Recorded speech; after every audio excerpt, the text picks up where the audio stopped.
এখানে সরকারের দুইজন মন্ত্রী আছেন, আমার দুই ছোট ভাই। আমি তাদেরকে অনুরোধ করব, আপনাদেরকে আপনাদের দায়িত্ব পালন করতে হবে। এই আসনের এমপি তিনি একজন মন্ত্রী, তার দায়িত্ব আমাদের চেয়ে বেশি। আমি তাকেও কথা দিচ্ছি, অন্যায়ের বিরুদ্ধে তিনি যেখানে থাকবেন আমার সহযোগীদের হাত সেখানে তার সাথে থাকবে ইনশাআল্লাহ।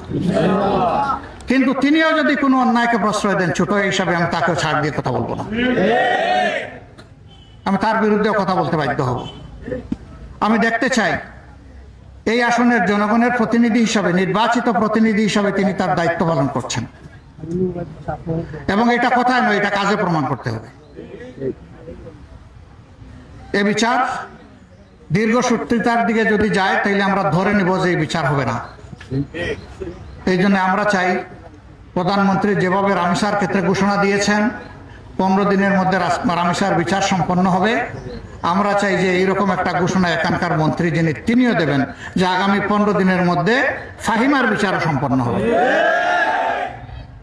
তিনি যদি সেইটা দেন তাইলে তিনি প্রধানমন্ত্রীর আনুগত্য করবেন, অনুসরণ করবেন, এবং অবশ্যই এর জন্য তিনি দোয়া পাবেন।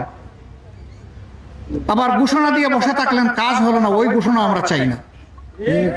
যে ঘোষণা দিবেন সেই ঘোষণা বাস্তবায়ন